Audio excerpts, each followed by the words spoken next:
இந்த உச்சநீதிமன்றத்துடைய தீர்ப்பு வந்து மகத்தான ஒரு வெற்றியை தமிழ்நாடுக்கு கொண்டு வந்திருக்கு. குறிப்பாக மாண்புமிகு முதலமைச்சர் மு.க.ஸ்டாலின் தலைமையில் இருக்கக்கூடிய திமுக அரசாங்கத்துக்கு மகத்தான ஒரு ஹிஸ்டாரிக் விக்ட்ரி என்று சொல்லலாம், ஃபேமஸ் விக்ட்ரி என்று சொல்லலாம். ஆனால் தமிழ்நாடுக்கு மட்டும் இது ஒரு பெரிய வெற்றி இல்லை. கூட்டாட்சி என்ற அந்த கொள்கைக்கு, நம்ம அரசியல் அமைப்பில் ஆழமாக பதிக்கப்பட்ட கூட்டாட்சி என்ற அந்த பிரின்சிபிள்ஸுக்கு, அந்த கொள்கைக்கு இது ஒரு மகத்தான வெற்றி. ஆளும் கட்சி பாஜக ரொம்ப மோசமான அத்தாரிட்டேரியன் போக்குக்கு ஒரு பெரிய அடி.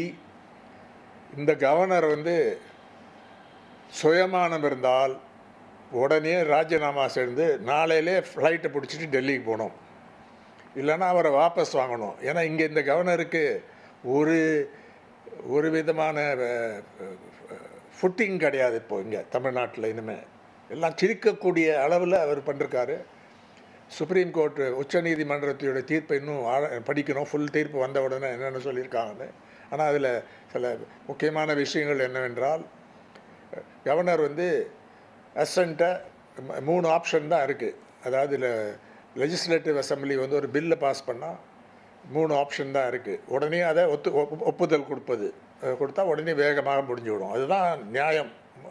ஏன்னா கவர்னருக்கு வந்து சொந்த பவர் கிடையாது, டிஸ்கிரிஷனரி பவர் வந்து ரொம்ப குறைவான இதில் தான் இது. அவர் ஒரு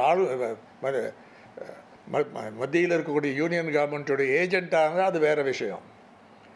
ஆனால் அந்த இப்போ ஸோ ஒப்புதல் கொடுப்பது ஒன்று, டு வித்ஹோல்ட் அசென்ட், ஒப்புதல் கொடுக்காம அதை பற்றி யோசித்து திருப்பியும் லெஜிஸ்லேட்டிவுக்கு இதுக்கு அனுப்ப முடியும் அவருடைய ரெக்கமெண்டேஷனோட. அவங்க அந்த மசோதாவை திருப்பியும் அது பாஸ் பண்ணிட்டாங்கன்னா இப்போ கவர்னருக்கு வேறு வேலையே இல்லை, அது வந்து ஒப்புதல் கொடுக்க வேண்டியது தான். அது வந்து தெளிவாக சொல்லியிருக்காங்க. 3வது வந்து reserving the bill for the consideration of the president.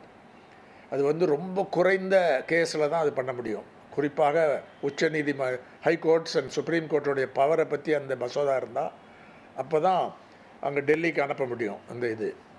அதனால் இந்த 10 மசோதாக்களை வந்து கோர்ட்டே டிக்ளேர் பண்ணிட்டாங்க ஸ்பெஷல் பவர் ஆர்டிகிள் 142ல் கருதி பில்ஸ் ஹவ் பீன் பாஸ், இந்த மசோதா சட்டமாகி விட்டது என்று அந்த தீர்ப்பு சொல்லியிருக்கு.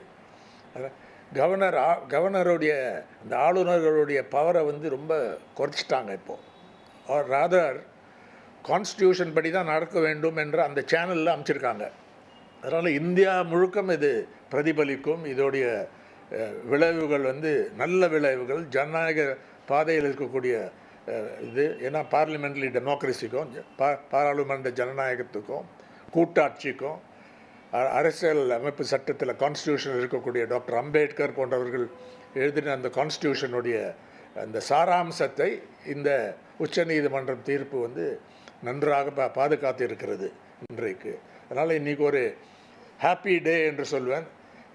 வெறும் தமிழ்நாடு அரசாங்கத்துக்கு மட்டும் இல்லை, முதலமைச்சர் ஸ்டாலினுக்கு மட்டும் இல்லை, இந்த திமுக அரசாங்கத்துக்கு மட்டும் இல்லை, தமிழ்நாடு மக்களுக்கு மட்டும் இல்லை, இந்தியா ஃபுல்லாக கொண்டாட வேண்டிய ஒரு தீர்ப்பு.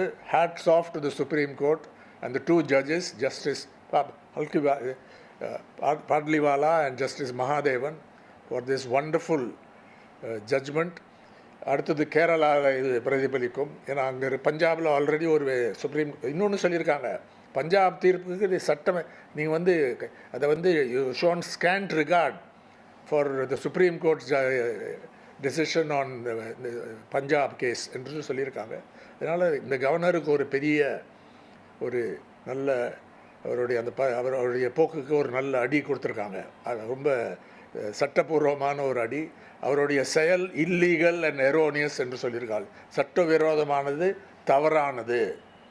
இது வந்து இதுக்கப்புறம் இங்கே இருக்கிறதுல ஒரு பயனும் இல்லை. நான் சொன்ன மாதிரி தன்மானம் இருந்தால் உடனே ரிசைன் பண்ணிட்டு போக வேண்டும். நம்ம எல்லாம் ஒரு ஃபேர்வெல் வேணால் கொடுக்கலாம். உச்சநீதிமன்றம் இந்த தீர்ப்பில் இன்னொரு தீர்ப்பை வழங்கியிருக்காங்க. ஆளுநருக்கு இந்த காலக்கெடுகளை விதிச்சிருக்காங்க. முக்கியமான, ஆமாம், நீங்கள் சொல்கிறது முக்கியமான விஷயம். அந்த முன்னால் வந்து அஸ் சூன் அஸ் பாசிபிள் என்று இந்த ஆர்டிகல் 200ல் இருக்குது. அதாவது திருப்பி அமிச்சா as soon as possible. as soon as possibleனா 2 வருஷம் இல்லை இவர் பண்ணுற மாதிரி. அதனால் இப்போது டைம் லைன் இருக்குது, அந்த டீட்டெயில்ஸை பார்த்துக்கலாம். ஒரு சில இதில் வந்து 3 மாதம், சில இதில் 1 மாதத்துக்குள்ளே பண்ணணும் என்று. இதுதான் ஃபர்ஸ்ட் டைம் அந்த மாதிரி ஒரு இந்த தீர்ப்பில் வந்து இந்த டைம் லைனை கொடுத்துருக்காங்க. அந்த கோடை வந்து அவங்க அதை தாண்ட முடியாது. அது கொடுத்ததுனால அது ஒரு சொன்ன அது ரிமைண்ட் பண்ணதுக்கு உங்களுக்கு நன்றி. அது ஒரு முக்கியமான ஒரு பார்ட் ஆஃப் இந்த ஜட்ஜ்மெண்ட். அதனால் இன்றைக்கி இதை வந்து நம்ம கொண்டாடலாம். இது வந்து தமிழ்நாடு ஆளுநருக்கு மட்டும் இல்லாமல் இந்தியாவில் இருக்கக்கூடிய அனைத்து ஆளுநருக்கும் இது பொருந்தும் அப்படின்னு ஒரு கோட் பண்ணியிருக்காங்க ஜட்ஜஸ். இதை எல்லா ஆளுநருக்கும் ஒரு கொட்டு வச்ச மாதிரி ஒரு தருணமா சார், எப்படி பார்க்குறீங்க? அவங்க என்ன செய்தாங்கன்னு பார்த்துட்டு இந்த ஜட்ஜ்மெண்ட் பொருந்தும், எல்லாத்துலேயும் இது இருக்கும். ஆனால் அவங்க அந்த கேஸ் எடுத்துகிட்டு போகணும். இப்போ இன்றைக்கி கேள்விப்பட்டேன், முன்ன அட்டார்னி ஜெனரல் ரொம்ப ஃபேமஸ் வழக்கறிஞர் கே வேணுகோபால் என் நண்பர் கூட, அவர் வந்து அங்கே போய் கேரளாவை ரெப்ரசன்ட் பண்ணுறாரு. அவர் அது சொல்லியிருக்காரு. அது வரும், கேரளாவுக்கும் ஒரு நல்ல தீர்ப்பு கிடைக்கும் தான் நினைக்கிறேன். இந்த இதில் அங்கேயும் இதெல்லாம் செய்திருக்காங்க. அப்புறம் வெஸ்ட் பெங்காலில் போன்ற மாநிலங்கள்லேயும் இது வரும். அதனால் ஆளும் கட்சிக்கு சேராத வேறு ஸ்டேட்ஸில் இருக்கக்கூடிய ஆப்போசிஷன் பார்ட்டிஸ், இந்தியா அலையன்ஸில் இருக்கக்கூடிய பார்ட்டிஸ், அதர் பார்ட்டிஸ், என்டிஏ அலையன்ஸில் இருக்கக்கூடிய ஆந்திர பிரதேஷ் பார்ட்டி, சந்திரபாபு நாயுடு அவர்கள் முதலமைச்சர் இருக்கக்கூடிய அந்த கட்சிக்கு கூட இது நன்றாக ஒரு பெனிஃபிட் கிடைக்கும்னு தான் நினைக்கிறேன். ஏன்னா ஸ்டேட்ஸு அந்த அதாவது மாநிலங்களில் இருக்கக்கூடிய அரசாங்கங்கள் அந்த மக்களுடைய ஆஸ்பிரேஷன்ஸ் தானே ரெப்ரசன்ட் பண்ணுறாங்க. அவங்க தானே க்ளோசஸ்ட் டு தி பீப்புள்.